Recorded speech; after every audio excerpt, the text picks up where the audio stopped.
G'day, Steve Morgan, ABT and Fishing Media, bringing you some new and exciting techniques. I've got the big dog here, Mick Horn from Rapala, Australia. And Mick, the forward-facing sonar Strolling with soft jerk baits, kicked goals for Timmy and Jacob Wheeler in the Barra last season. But you've adopted it to bass here on Hinze Dam, and it is an awesome way to catch fish. Is there a more fun way to catch bass? No, I don't think so. I mean, maybe top water. Yeah, top water would probably be the best way, but yeah, it's quite an exciting way to fish because you can visually see on your sounder, you're casting the lure out, you can see exactly what depth they're in, and you pretty much you put the lure in front of the fish's face, and a lot of the time their reaction you'll see straight away if they're going to eat it. Well, you can see if they're going to eat it, or you can see if they're going to reject it, because despite on what all the haters say on forward-facing sonar, you don't catch every fish that you see. 100%. In fact, maybe 1 in 10 will positively react to it, and you learn how many go. Now, let's break it down into the basics. You can use any sort of forward-facing sonar to do this. It doesn't matter if you've got Humminbird or Lowrance or Garmin, or even the $1,500 Eagle Eye, the Lowrance. That unit will be good for doing it. You have it set in forward mode. Now, the forward-facing sonar looks in many ways. It can look straight down and see what's straight under your boat. It can tilt it forward, you can see what's out in front of your boat, or you can have it in scout or perspective or landscape mode. You can see what's in this plane in front of your boat. So we're using the forward mode, which looks from down basically under the front of your boat in a narrow plane out the front. Now, you've got yours set up on a pole, which means that as you turn that pole back and forth, those fish will appear in there. What do they look like? So basically you want to try and get the biggest return.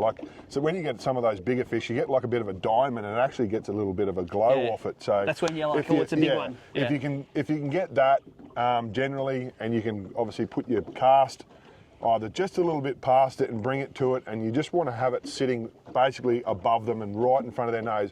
Because if you come from underneath them, a lot of the time they spook, or they just don't get interested. So pretty much cast it out, try and drive the lure to basically just over the top of his nose, and then it's just pretty much a little tiny rattle of the rod tip. So basically what that will do, especially with our jerkbait, it'll basically rock it. So I've got a couple of colours that I really like, these two-tone colours, and that laminate sort of colour will give off a little bit of a flash. And so as you walk the dog with it, it gets that real back and forth technique, and the bass love it. And let's just wind it back a little bit.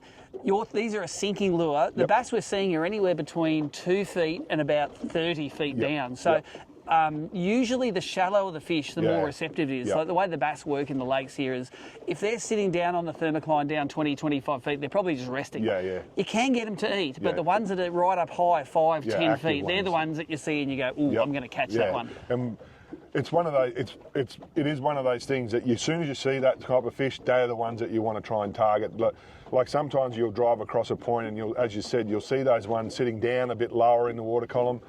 It's hard not to cast at them, but a lot of the time it's a waste of a cast sometimes because they don't react as well as those ones. And it takes a long time for that lure to get down. Because going back to the lure, I really like throwing it on our Grip R Jighead in the 1/6.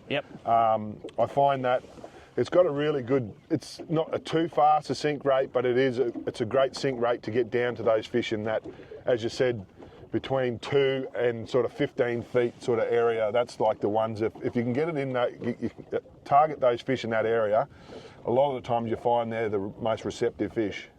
Now, as we've seen today, and we've been doing this for a few hours now, we've been having great fun. One of my hot tips for forward-facing sonar Strolling is, if your mate looks like he's getting a cast in there, grab his line and give it a tug so it misses the fish, and then you get there. But look, you don't need to have one sonar unit per person. You can have 2 people, and one of the cool tips I have is that if Mick makes a cast on a fish and it drops a little bit short, where the rings are where his lure landed, that's a point of reference, and I can throw another 5 or 10 feet past that and get it right. So first cast isn't necessarily the way to go, and it's a real social way of fishing because you have a bit of a laugh and you're trying to get the lure in front of the fish. And if you look at the cutaway here, there's a 51 forker that you caught this morning. You can catch some really big bass doing it. And there's no real pattern to where the big ones are. Like you can catch a 20 centimetre bass 1 foot down and a 51 the next cast, and same 20 foot down there. So two ways of rigging your forward-facing sonar. Mick's got it on a pole here, and you've got it like on a ram mount, so you can swing that pole back and forth. On my boat, I love having it on the trolling motor, so as I move the trolling motor back and forth, I can see the fish, and both of them have their advantages. The advantage of the pole is if you want to change the angle, you can just push and pull that pole back. On the trolling motor, you can steer it with your foot. You know, I see a few times today, you wish you had three hands. Yeah. Because it does get a little bit tricky when you get in the wind, you know, and you've obviously done a cast, especially on a pole. You've pretty much got to try and get your lure, line it up, and then you're obviously always adjusting the pole so you can see the lure and the fish, and then obviously get it to where the lure's in that perfect zone, which is above its head. And you really want to be able to see both the lure and the fish at the same time, because then you can... they're on the same plane. A lot of the time when you see those fish that are going to eat, you can see them kind of like flare up in the water. You know, you can... The return will get a little bit bigger, or the minute the lure starts dropping down, and that's a really cool, like I reckon they're the cool ones, is when the lure's dropping down and a fish is just sitting there, and as the lures come down, it just charges up to meet it. It's not so much about angler skill then, the fish has sort of seen it and it's gonna cream it. So take us through the outfits if you want to try this yourself. It's a 3.7 inch CrushCity. What's this colour here? So that one's pearl watermelon. That's probably my number one colour. Like, obviously every day you get on the water. We fished on Sunday and it was a really bright day, and our motor oil colour was the one that stood out the most. But as you've seen today, you mixed up a couple of colours, and I put this one on because I knew it was going to be the best colour, and you've seen I probably caught a few more fish before. Before I got onto it. So I'm not changing, I can do this. And but on the day, colour makes a difference. The Rapala Jighead, what's that weight? And so that's a 1/6, and I really like, for bass, I like using that 2.0 hook. It's got a fairly decent hook exposure. And as you'll probably see in some of the cutaways, that a lot of the time they're generally just pinned perfectly in the roof of the mouth, you know? So it's got a good gape on the hook for the, you know, they've got quite a large mouth. So they'll eat it all the way down, even a small one. That's right. So that's probably it. And then the next thing is sort of light line, sort of fishing. What have we got, 6 pound here or something like that? It's actually our eggy braid, so it's quite a thin diameter for the thing. So that's actually 17 pound, but it's equivalent to a real 17 pound. It's equivalent to 4 pound in the way of diameter. And what leader? So I'm running a 10 pound Suffix Invisalign. Out here in the open water, you can get away with fishing that lighter leader and all that kind of stuff. You will get chafed off every now and then, but I generally find that lighter line and lighter leader, you get a bit more natural presentation as well. As I travel around the country and fish a lot of different bass lakes, sometimes bass love sitting in the middle, sometimes love sitting on the edges. But the one thing I think is constant across all of the fisheries is there's always a zone that they like sitting. You know, it might be today 5 to 10 foot, or some other days it might be 15 to 20 foot. In your local lake, if you find that zone, you can usually hone in on that for the whole day, and they'll be sitting there all day. Oh, yeah. And like as you've seen today, most of the ones were sort of like, as you said, up in that higher water column. On Sunday, it was a brighter, sunny day. The fish were sort of probably more in that 3 to 5 metre zone, that 8. So, again, it just comes down to each day you sort of work out whereabouts in the water column. Generally, it's going to be up in that higher part. The higher they are, the more they're going to bite, I think. Yeah, that's right. Now, I've noticed today, we're a bit competitive on the boat here. He was slipping his hand into his pocket, just rubbing a little bit of scent on there. He wasn't even telling me. I saw him just doing it. Do you reckon scent makes a difference? Personally, I think it comes down to confidence in something. You know, like anything to do with fishing, if it's something that you do regularly and you find it works for you, it's just something that I do personally. You don't use scent. You were still catching as many fish as I was, but it just comes down to a little bit of a confidence. What's your confidence thing. in? Well, I've had enough talking about it now. We've done it this morning. We're going to do it again now. Let's go and sit on a point, catch a few more fish on forward-facing sonar. Remember, if you're going to try it, your local bass lake, definitely go and get some of those. CrushCity jerk, and you can crush it. So he's just on 20 metres out.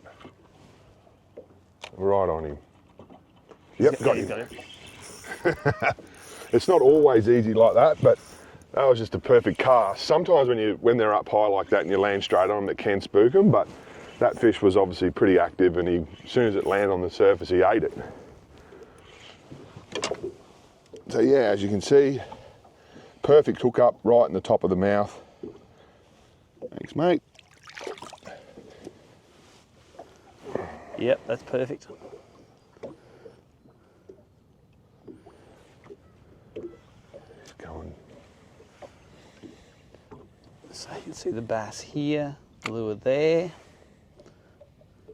I'm going to have to bring it to him and then drop it back on him, I think. Yep. There you go. So we sit next to a tree now. There goes your little jerk up. All right. Don't want to go too far. No, I'll just drop it. When you went too far.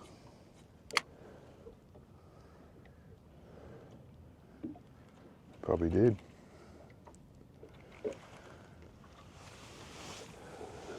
One right in the surface there, is it? Oh, is that the surface one? Yeah. I'm going to catch him. Here we go. Just under the top. Oh, he's not on it. Yeah. No. Think faster. Go, go, go, go, go. Come on. Do it. Do it. Let's go. Come on. Go. What's go. it? Who's going to eat it first? Let's do it. Oh, yours is sinking quicker. No, it's not. Let's go. Oh, I didn't come to it. I'm going down to the... Oh, mate. Nah, it's not a fish. I reckon it's not a bass. This other one's a bass. Oh! You got him.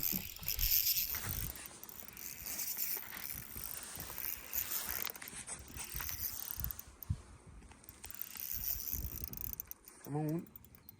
Is he a big one? Come here, mate. I'll grab him by the mouth. If I can. Good one. No, but still a nice fish. How far from the boat ramp? About it's 50 metres. Get that jerk out of his gob. All right, mate.